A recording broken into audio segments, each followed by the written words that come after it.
그리고 나서 명당이나 이런 부분에서 공부하셨을 때 과일나무에 비하면 과일이 감나무나 사과나무가 열린다 그러면 그 자리에 한 가지의 과일이 하나만 열리는 게 아니라 그 주변에 열매가 같이 주렁주렁 열리죠. 그런 것과 같이 이 설산에는 구랑지지가 있고 그 밑에는 작은 혈들이 많이 맺혀 있는 겁니다. 그랬을 때 그 혈들을 어떻게 찾는가에 대해서 한번 공부를 해보도록 하겠습니다.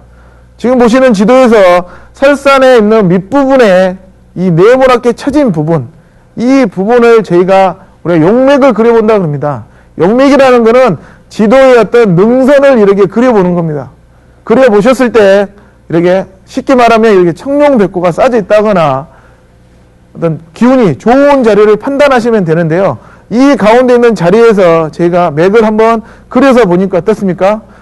이 지금 옥자 써져 있는 이 자리가 중심이 되고 우리가 좌측에 청룡이 두 가닥이 딱 뻗어져 있고 오른쪽에는 백호가 여러 가지가 쌓여 있죠. 그러다 보면 이 산의 중심은 요 부분이 지금 옥자가 써진 요 저수지 바로 옆에 있는 이 부분이 어떤 중심맥이 된다는 겁니다.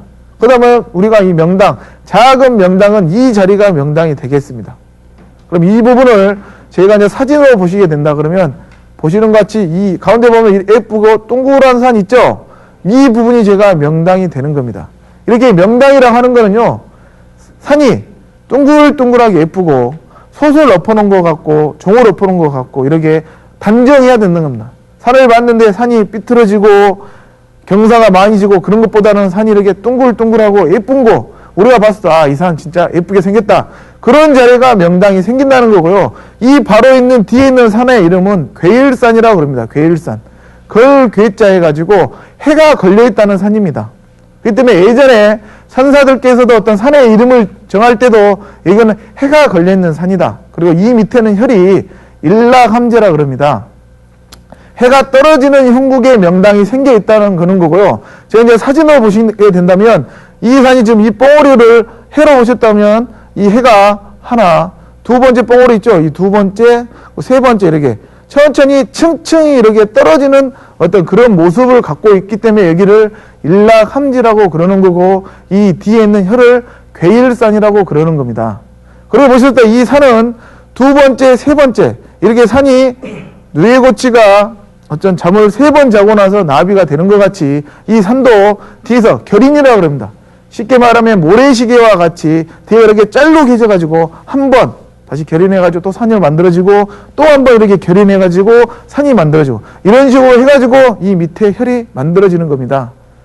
그러면 어르신들이 생각할 때 일반 사람들이 이 자리가 명당이 있다, 이 근처에 명당이 있다는 것까지 아실 수가 있다는 겁니다. 그렇지만은 명당이 왜 90% 이상이 비어있는가 하면요, 지금 보시는 사진에 보시면 이 밑에가 마을이 있습니다. 집들이 있고 이 옆에 보면 저희가 지도에서 보시면 저수지가 있습니다. 그러다 보니까 어르신들이 통상 일반 집에서 묘를 쓴다 그러면 어떻습니까? 바로 뒤에 뒷산에서 5m나 10m 정도 올라가 가지고 어떤 판판한 능선산이 아니라 비탈진 곳에다가 묘를 쓰게 되어 있습니다. 그러다 보니까 이렇게 판판한 능선산 한가운데서는 묘가 쓰지 않고 통상 어떻습니까? 능선삭에 묘를 쓰게 되면 바람을 탄다, 그렇기 때문에 좋지 않다 하다 보니까 명당은 비어있다는 거고요. 이 밑에서 저희가 묘를 쓰게 된다 그러면 주변의 산들이 묘 쓰는 자리나 이 집터들보다 훨씬 더 높죠. 근데 주변의 산이 이 집터나 밑에다 묘 쓰는 자리들은 눌러버립니다. 기로 눌러버리기 때문에 좋지가 않은 거고, 좋은 자리라는 건 이렇게 능선에 옹오리가 되는 자리 있죠. 이 부분이 제가 명당이 되는 겁니다. 그렇기 때문에 제가 명당은 항상 능선상에 위치하고 있고 판판하게 되어 있다는 거 아시면 되겠고, 혹시 기회가 되신다 그러면 이 부분에 가가지고 한번 올라가 보시면 혹시 명당을 찾을지도 모르겠습니다. 그러면 이 부분을 저희가 설산에 올라가가지고 이 괴일산 한번 쳐다보도록 하겠습니다.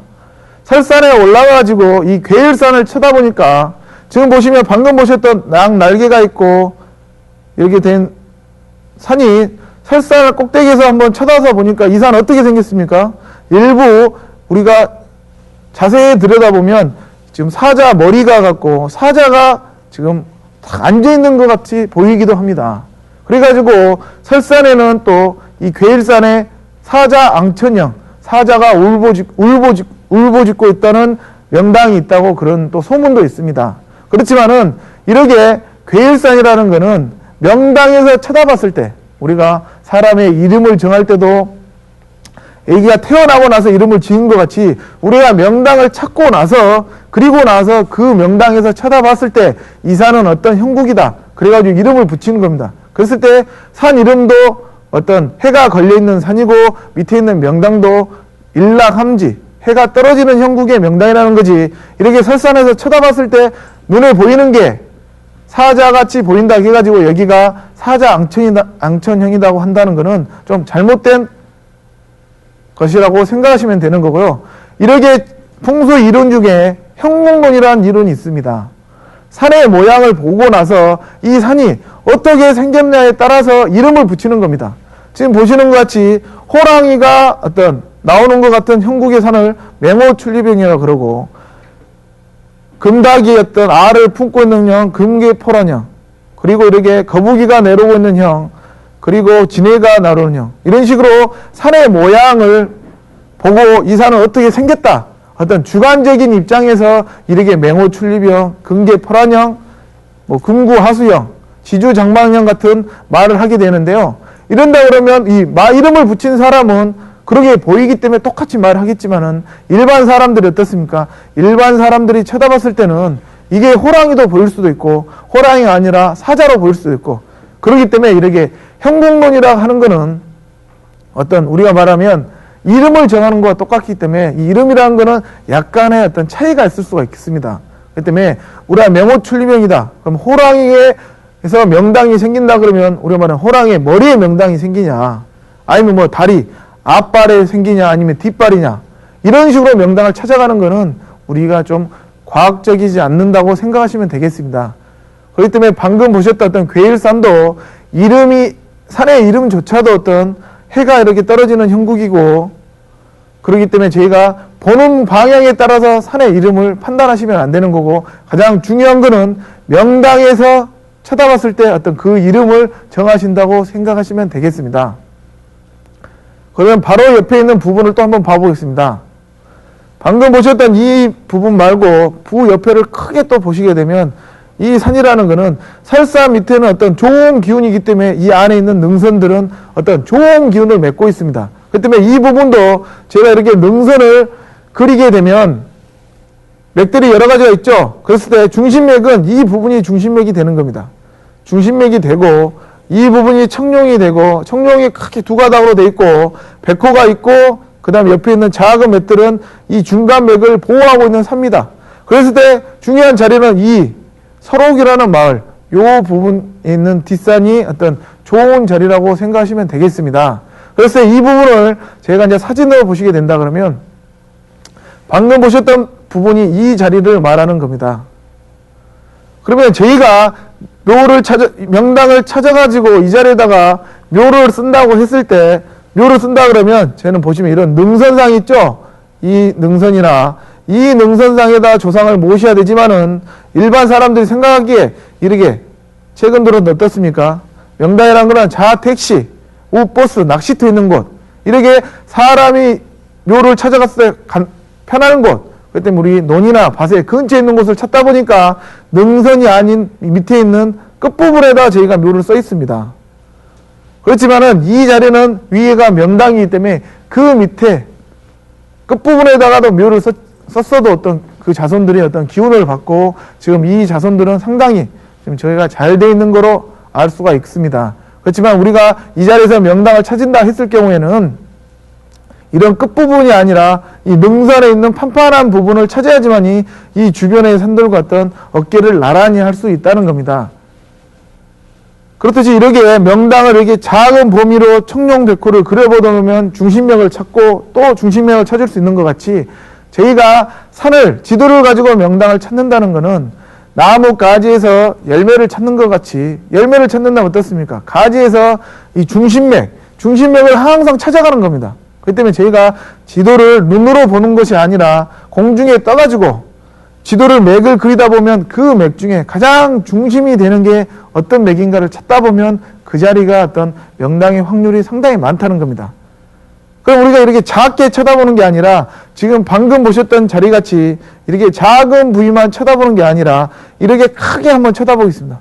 크게 한번 쳐다보면 방금 보셨던 이 명당자리와 이 명당자리를 중심으로 해가지고 맥을 딱 그려서 보니까 또 이 작은 청룡이 있고 백호가 있고 그리고 이 중심 있죠? 이 중심이 가장 중심맥이 되는 거고 그리고 나머지 방금 말했던 명당자리들은 이 중심맥의 명당을 보호하고 있는 사가 정도 되는 겁니다. 그렇기 때문에 이 명당이 하나, 두 개, 세 개가 있다 그러면 이 첫 번째, 세 번째 거보다는 이 가운데 있는 게 훨씬 더 큰 명당이라고 생각하시면 되겠습니다. 그렇기 때문에 제가 사람의 눈으로 판단하는 것보다는 공중에 올라가가지고 뭐 새가 되는 것 같이 하늘에서 쳐다봤을 때 이 자리의 어떤 국을 판단해가지고 이 중심을 찾게 되면 이 자리가 명당이라는 걸 저희가 아실 수가 있겠습니다. 이 부분을 사진을 보게 되면 방금 보셨던 작은 명당들은 여기 있는 부분, 이 부분과 요 안에 있는 부분이 명당이 되겠지만은 어떻습니까? 이 가운데 우뚝 서 있는 부분, 이 명당이 우리가 말하는 노서 하전연이라 해가지고 설산에 있는 군왕지 다음에 큰 명당이 되겠습니다. 그때 저희가 사람을 눈으로 봤을 때는 이 옆에 있는 작은 자리가 좋은 자리 같지만은 우리가 크게 높은 산에서 쳐다보게 되면 이 가운데 있는 이 능선이 가장 핵심이 되는 자리고 이 자리가 명당이 되겠습니다. 그리고 이 자리는 이 능선상에 올라가 보면 아직도 그 자리가 비어 있는 것을 알 수가 있었습니다. 이렇게 저희가 그냥 명당을 찾아오게 됐을 때 이 부분을 저희가 지도로 판단하는 방법도 있고 지금의 예전에 신경준의 상경표와 최근 들어와서 어떤 상경도가 많이 나와 있는데요.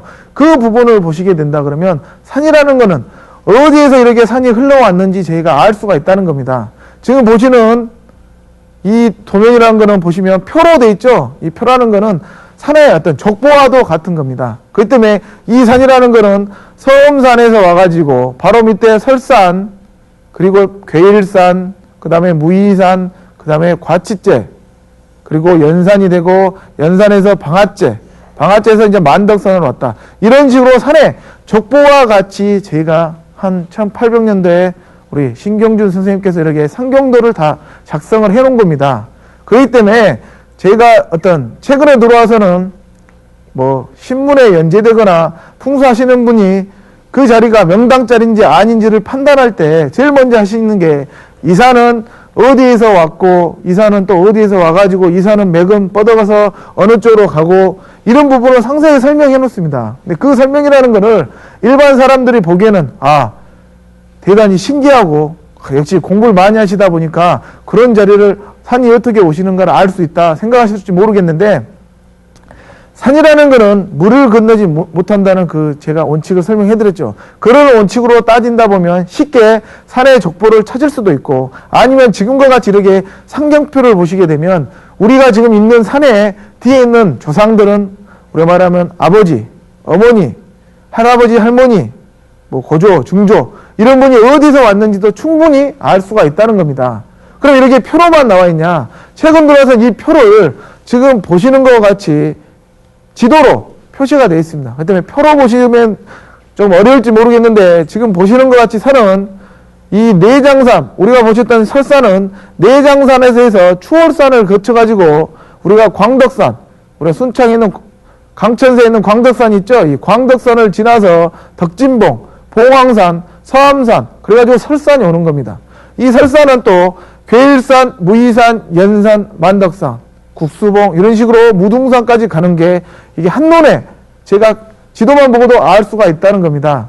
그런 거와 같이 이런 상경도와 이런 게 지리학에 상당히 많이 저희가 알려져 있고 일반 풍수를 잘 모르시는 분들은 어르신들이 신기하실 필요가 없이 이렇게 상경도를 구입해서 보시게 된다 그러면 우리나라에 있는 산맥이 어디에서 뻗어 와가지고 이 산은 어디로 가는지 제가 한눈에 알아볼 수가 있다는 겁니다. 그렇기 때문에 제가 지도를 공부하실 때 이 상경도를 같이 병행을 하시게 되면 쉽게 저희가 이해를 하실 수가 있겠습니다.